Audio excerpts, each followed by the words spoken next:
Assalamualaikum warahmatullahi wabarakatuh. Alhamdulillah, amma ba'du. Sebelum kita belajar, alangkah indahnya kita bersama-sama berdoa kepada Allah agar pembelajaran hari ini diberikan kemudahan dan diberikan ilmu yang manfaat dan barokah di dunia hatta akhirah. Anak-anakku, mari kita bersama-sama membuka pembelajaran hari ini dengan membaca Rabbi Shrahli dan juga doa supaya diberikan kepahaman.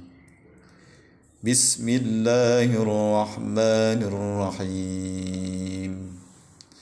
Rabbi Shrahli sadri wa yassir li amri wahlul 'uqdatam min lisani yafqahu qawli. Rabbi zidna ilman warzuqna fahman birahmatika ya arhamar rahimin. Allahumma ij'alna min ibadika as-salihin wa min ulama'il 'amilin birahmatika ya arhamar rahimin. Walhamdulillahi rabbil alamin. Anak-anakku kelas 4 yang Bapak cintai, pada hari ini kita akan masuk ke pembelajaran kedua yang mana akan menjelaskan tentang beriman kepada Allah dan beriman kepada Rasulnya, yaitu Rasul Allah. Apakah kalian semua sebagai siswa atau siswi mengetahui siapakah yang menciptakan alam semesta ini beserta isinya? Kemudian bagaimana kita mengenal pencipta alam semesta beserta isinya? Lalu apakah sang pencipta alam beserta isinya juga mengutus seorang rasul kepada kita? Oleh karena itu, supaya kita mengetahui hal-hal demikian, mari simak pembelajaran hari ini agar kita menjadi orang-orang yang penuh dengan ilmu sehingga kita mengetahui apa yang akan kita kerjakan ke depannya. Beriman kepada Allah itu harus ditanamkan dalam diri kita, karena Allah Subhanahu wa taala adalah sang pencipta alam semesta, sang penguasa alam raya ini dan isinya yang ada di dunia ini. Ciptaan Allah adalah yang ada di langit dan di bumi. Siapa saja? Manusia, hewan, tumbuh-tumbuhan, dan lain semuanya adalah ciptaan Allah Subhanahu wa taala. Nah, tinggal bagaimana kita mengenal Allah. Tinggal bagaimana kita mengenal Allah melalui alam semesta, Al-Quran, dan nama-nama Asmaul Husna. Kita dapat mengetahui Allah Subhanahu wa taala itu dengan cara yang pertama, alam semesta. Adanya alam semesta akan membuktikan, akan mengenalkan diri kita kepada Allah Subhanahu wa taala. Kemudian dengan cara apa lagi? Dengan cara Al-Qur'an, mempelajari Al-Qur'an, membaca Al-Qur'an, memahami Al-Qur'an, itu pun akan mengenalkan diri kita kepada Allah Subhanahu wa taala. Dan juga dengan mengetahui nama-nama baik yang dimiliki oleh Allah Subhanahu wa taala, yaitu Asmaul Husna yang totalnya ada 99. Untuk penjelasannya, pertama mengenal Allah melalui alam semesta. Ya, anak-anak dimanapun berada, coba kalian perhatikan gambar yang ada di layar. Di situ ada meja, di situ ada kursi, di situ ada bangunan, di situ ada gunung, di situ ada buku dan lain sebagainya. Kalian juga perhatikan gambar di bawahnya. Apa saja ya benda hidup yang ada di layar tersebut. Kalian perhatikan. Apakah di situ ada manusia? Apakah ada hewan? Apakah ada ayam? Apakah ada sapi? Ada bunga? Ada pohon kelapa? Ada ikan dan sebagainya. Jadi gambar yang pertama itu kita suruh mengetahui antara benda mati dan benda hidup. Gambar yang kedua kita disuruh mengetahui mana saja benda hidup yang ada dalam gambar tersebut. Ya, oleh karenanya patut kita mengucapkan alhamdulillahirabbil alamin, yang mana alhamdu utawi sakabihan puji iku lillahi tetap kagungan Gusti Allah rabbil alamin kang mangeranganan alam kabeh, yang mana artinya segala puji bagi Allah Tuhan seluruh alam.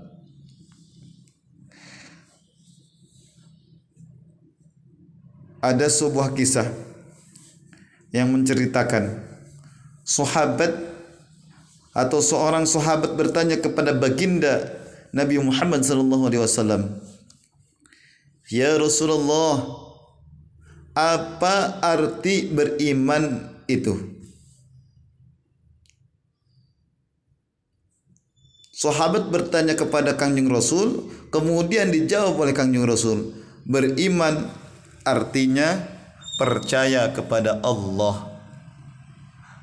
Beriman atau iman itu mempunyai arti atau makna percaya. Percaya kepada Allah, yang mana Allah sebagai Tuhan yang menciptakan alam semesta ini. Beriman kepada Allah artinya percaya kepada Allah. Bukti adanya Allah adalah adanya alam semesta dan semua isinya, yang mana telah dijelaskan di dalam Al-Quran tentang adanya Allah dan nama-namanya. Adanya alam semesta termasuk bumi yang kita huni, yang kita duduki sebagai tempat tinggal sekarang ini adalah bukti Allah Subhanahu wa taala itu ada. Kemudian alam semesta ini yang selama ini kita nikmati, yang selama ini kita jadikan tempat untuk hidup, ya, kita ketahui bahwa alam semesta ini berisi benda-benda. Di dalam pelajaran ilmu pengetahuan alam terdapat ada benda hidup, ada benda mati. Benda yang tidak bisa bergerak, bertumbuh, berkembang, dan bernapas itu disebut adalah benda mati. Sedangkan ada juga yang disebut benda hidup, yaitu benda yang bisa bergerak, yang bisa tumbuh, yang bisa berkembang, dan bisa bernafas. Semua itu Allah Subhanahu wa taala yang telah menciptakannya. Jadi inti dari sejarah tersebut atau cerita tersebut, pertama kita harus percaya bahwa adanya Allah Subhanahu wa taala. Yang kedua, di dalam dunia ini ada benda hidup dan ada benda mati. Ya, kalau benda hidup berarti di situ benda tersebut adalah benda yang bisa bergerak, bisa tumbuh, bisa berkembang dan bisa bernafas. Sedangkan kalau benda mati yaitu kebalikan dari benda yang hidup. Ya. Ayo simak cerita yang akan Bapak bacakan.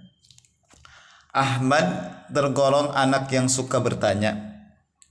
Di rumahnya, dia suka berdialog dengan sesama anggota keluarga. Suatu waktu, Ahmad bertanya kepada ibundanya. Ahmad pun bertanya, "Wahai ibu, apa benar semua yang ada di alam ini adalah ciptaan Allah Subhanahu wa taala?"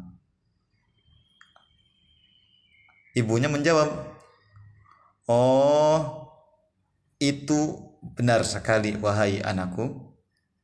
Ahmad pun bertanya, "Bukankah meja, lemari, pensil, baju, dan sepatu buatan manusia?" Ibu pun menjawab, "Kamu betul anakku, kelihatannya kamu belum yakin." Kelihatannya kamu belum yakin. Ahmad pun langsung bertanya lagi, "Kalau begitu, tolong dong ibu ceritakan bagaimana benda-benda itu adalah milik Allah." "Dengarkan ya nak, ibu akan jelaskan, kamu harus mengerti, kamu harus dengarkan agar kamu tidak salah paham." Ya, begini nak, meja itu buatan manusia. Meja terbuat dari pohon kayu, dan kayu itu bermacam-macam. Ada kayu mahoni, ada kayu jati, dan kayu-kayu yang lainnya. Akan tetapi ingat wahai anakku, yang menumbuhkan kayu bukanlah manusia. Yang menghidupkan pohon kayu bukanlah manusia. Yang menguatkan posturnya kayu itu bukan manusia. Akan tetapi Allah lah pemilik alam raya ini. Allah lah yang menghidupkan benda tersebut. Meskipun kita tidak melihat yang menumbuhkan pohon itu, tetapi semua orang pasti percaya bahwa yang menumbuhkan pohon tersebut adalah Allah Subhanahu wa taala. Nah, begitu anakku penjelasannya ya. Jadi jangan sampai salah paham. Walaupun meja dibuat oleh manusia dan lain sebagainya, akan tetapi itu semua adalah milik Allah. Adalah atas dasar izin dari Allah Subhanahu wa taala. Manusia tidak bisa melakukan hal demikian kalau seandainya Allah tidak menghendakinya. Akhirnya kata Ahmad, "Oh begitu ya. Sekarang aku sudah paham dan yakin Bu. Terima kasih atas pengenalan dan pemberian ilmu kepadaku wahai ibu." Kemudian yang kedua yaitu mengenal Allah melalui Al-Quran. Amati dan ceritakan gambar beserta ayat ini ya. Yang mana di sini jelaskan dalam Al-Qur'an, "Dzalikumullahu rabbukum la ilaha illahu khaliqu kulli syai'in fa'buduh wa huwa ala kulli syai'in wakil." Itulah Allah Tuhan kamu. Tidak ada Tuhan selain Allah, pencipta segala sesuatu. Maka sembahlah Allah, dialah pemelihara segala sesuatu. Quran surah Al-An'am.